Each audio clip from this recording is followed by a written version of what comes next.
Hola, ¿cómo están? Acá continuamos aplicando trigonometría para nuestros cálculos de velocidad.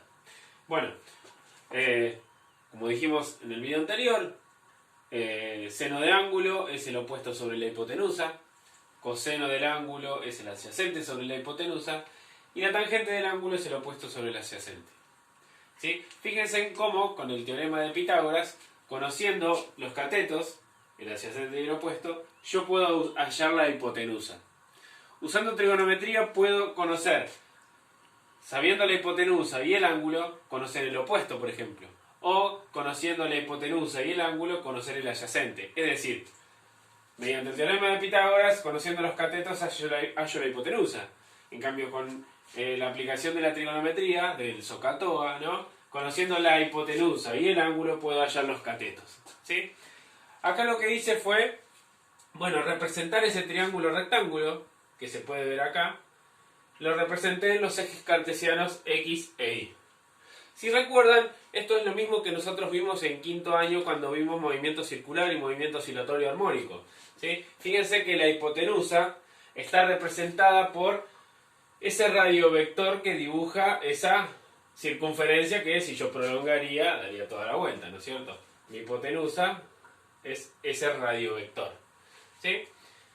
Este cateto opuesto del triángulo rectángulo, ¿sí?, es Y. ¿Sí? Es un punto del eje Y. A esto yo lo puedo llamar, si miran del fibrón, esto es Y. Por lo tanto, el opuesto es Y. Y el cateto adyacente es la proyección de ese radio sobre el eje X. Por lo tanto, esto es X. ¿Sí? Entonces, esto que yo puse acá, hipotenusa por seno del ángulo es igual a opuesto, si yo lo pongo como X e Y, ¿sí?, esto me va a quedar que, en vez de poner hipotenusa por seno del ángulo, esto va a ser Y por seno del ángulo, me va a dar... No, perdón. El radio por seno del ángulo me va a dar Y. Y el radio por el coseno del ángulo me va a dar X. ¿Sí? Fíjense en que este radio, si yo conozco los catetos X e Y, este radio es mi resultante. Así como cuando teníamos los catetos adyacente y el opuesto, que eran mi velocidad de caída y mi velocidad de avance me daba mi velocidad resultante, ¿sí? Esto, si yo tengo mi velocidad de avance y mi velocidad de caída, esta va a ser mi velocidad resultante. ¿No es cierto? Entonces, a esto yo lo voy a llamar resultante, ¿sí?,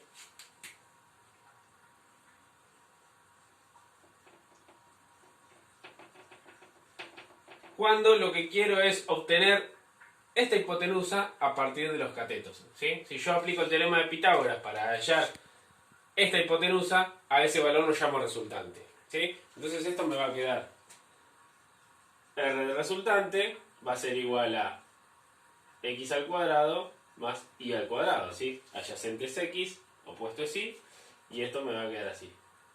Así expresaría yo el teorema de Pitágoras cuando estoy hallando una velocidad, una componente X y una velocidad en dirección vertical, y voy a obtener una velocidad resultante, por ejemplo. Lo mismo va a ocurrir cuando veamos fuerzas. Bueno, con esto, a ese radio o a esa hipotenusa la voy a llamar resultante también. ¿Sí? Lo puedo poner así. Y va a ser igual a la resultante por el seno del ángulo. Y X es igual a la resultante por el coseno del ángulo. Es decir,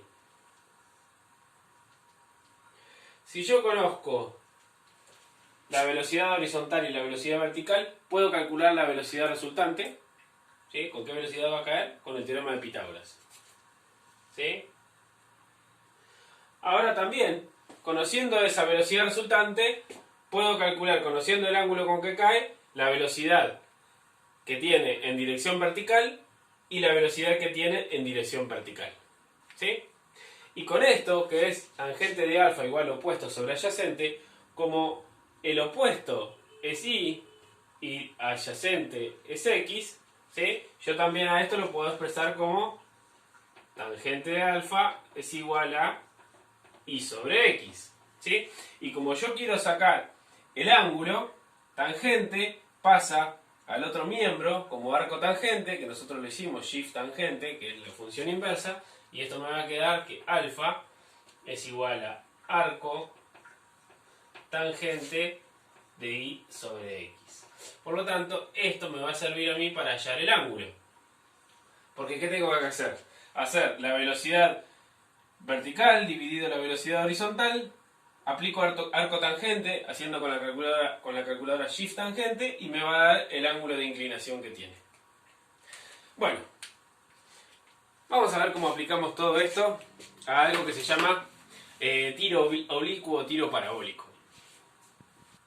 Bueno, por lo tanto, estas formulitas que puse en los recuadritos son las que vamos a utilizar para calcular las velocidades en un tiro parabólico o en un movimiento combinado.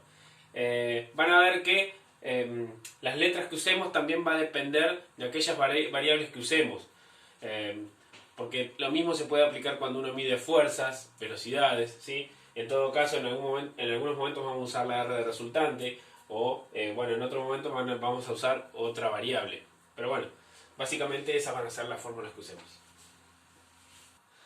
Bueno, lo que vamos a tratar ahora es el problema del tiro parabólico.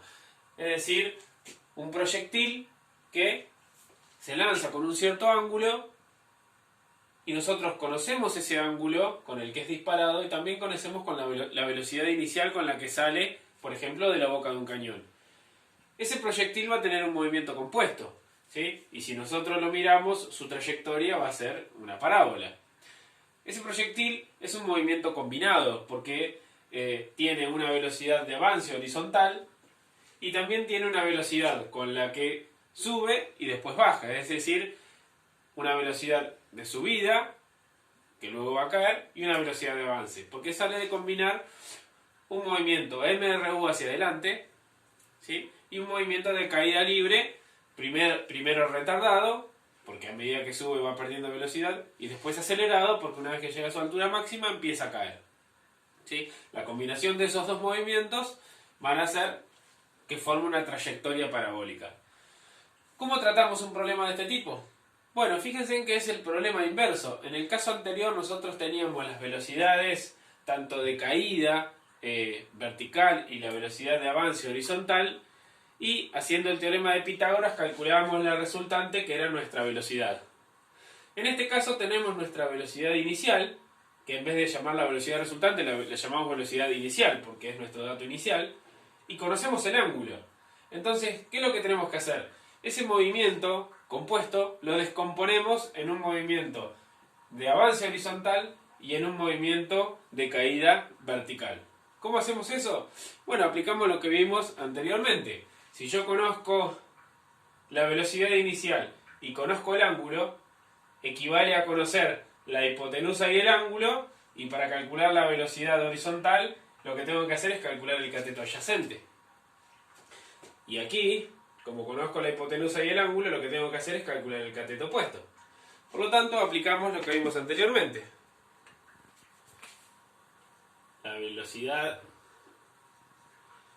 horizontal va a ser velocidad x, ¿sí? La vamos a calcular haciendo la velocidad inicial por el coseno del ángulo. Y eso me va a dar mi velocidad x, ¿sí? La velocidad vertical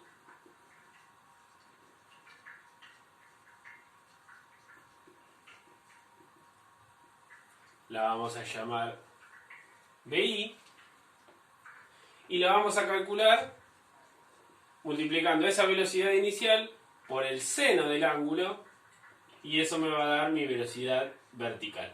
Esa velocidad, en este caso, el movimiento horizontal es MRU, ¿sí? Hacia adelante se desplaza con velocidad constante, por lo tanto esta velocidad X va a ser constante, ¿sí? Una vez que la calcule, en todo movimiento se va a comportar de la misma manera, ¿sí? En condiciones ideales, sin rozamiento ni nada de eso.